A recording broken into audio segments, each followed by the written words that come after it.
प्यारे बच्चों, आपका ऑनलाइन स्टडी में बहुत बहुत स्वागत है। आज हम मैथ के कुछ क्वेश्चन करेंगे जो कि एग्जाम बेस्ड बहुत ही इम्पोर्टेंट हैं। तो पहला क्वेश्चन करते हैं। पहला क्वेश्चन लिखा है आपका 11 की घात 2, 11 की घात 4 और 11 की घात 7। इसका आपको लासा पूछा गया है। लासा पूछा गया है और आपको मासा पूछा गया है।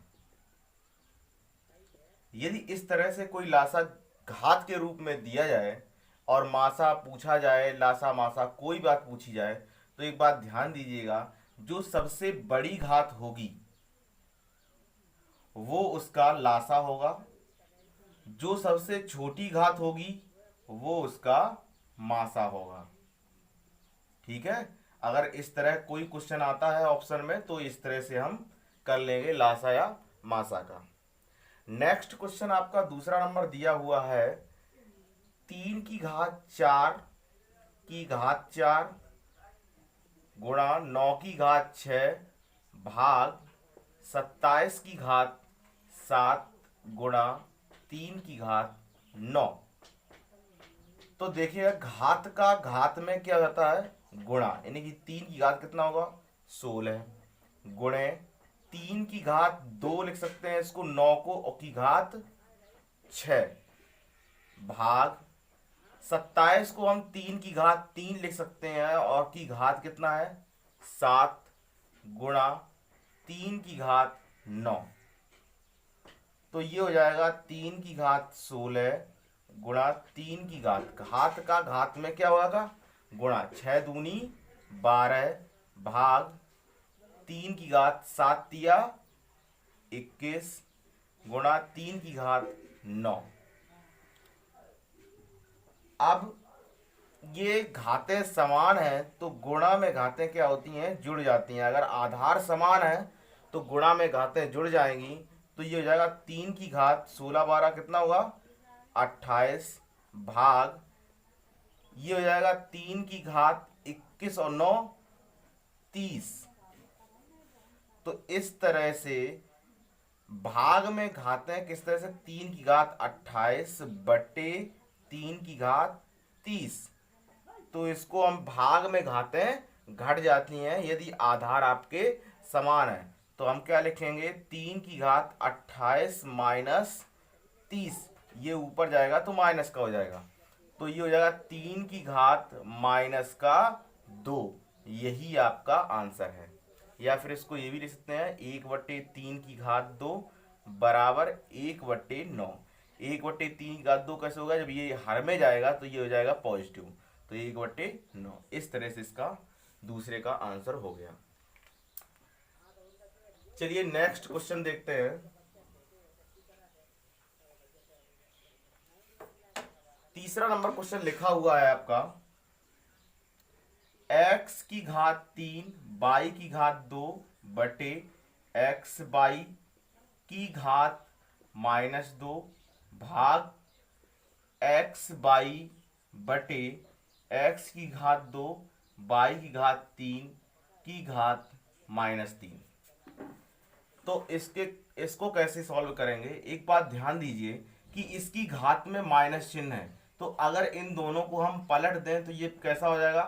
पॉजिटिव हो जाएगा। यानी कि x/बटे x की घात 3 y की घात 2 की घात कितना होगा? 2 हो जाएगा भाग, इसको पलट देंगे, 3 जो माइनस का है ये आपका पॉजिटिव हो जाएगा। तो ये कितना होगा? x की घात 2 y की घात 3 बटे x/-3। ठीक है। नेक्स्ट स्टेप लिखेंगे x/बटे x की घात 3 y की घात 2 गुणा, इसको पलट देंगे क्योंकि भाग से हमने क्या किया है? गुणा किया है। तो हो जाएगा आपका x/बटे x की घात 2 y की घात 3।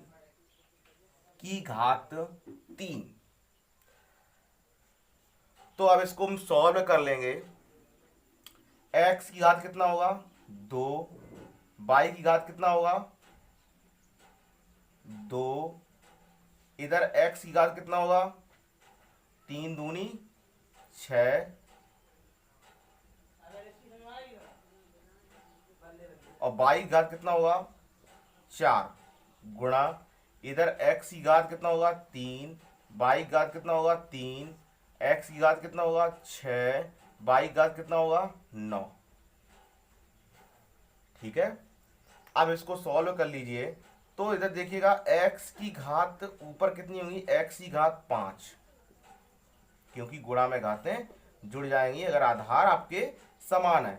बाई घात कितनी हो जाएगी 5 बटे इधर देखिए x की घात 6, x की घात 6, तो ये कितना हो जाएगा x की घात 12 और इधर बाई घात 4, बाई घात 9, तो कितना हो जाएगा बाई घात 13।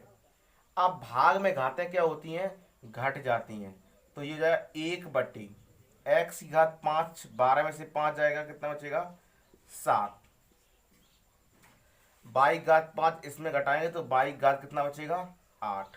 इस तरह से आपका ये क्वेश्चन हो जाएगा। नेक्स्ट क्वेश्चन आपका चौथा नंबर आपको दिया गया है। चौथा नंबर आपका क्वेश्चन दिया गया है,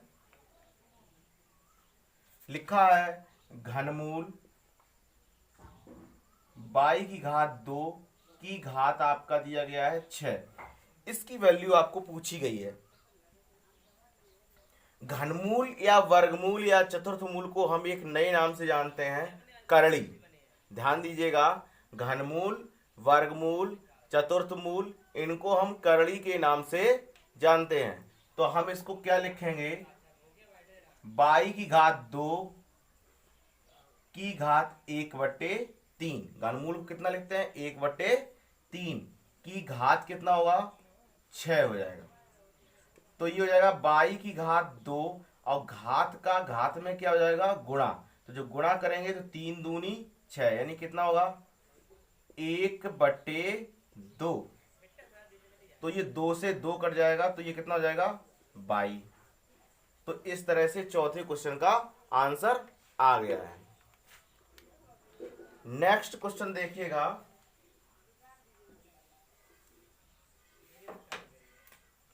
5 नंबर क्वेश्चन आपका लिखा हुआ है x की घात 3 बटे बाई की घात 2 की घात 2/3 और गुणा बाई की घात 3 बटे x की घात 2 की घात 2/3।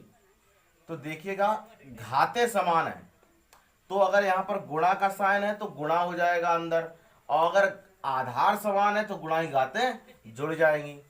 तो ये हो जाएगा x की घात 3 बटे बाई की घात 2 गुणा बाई की घात 3 बटे x की घात 2 की घात कितना होगा 2/3 हो जाएगा।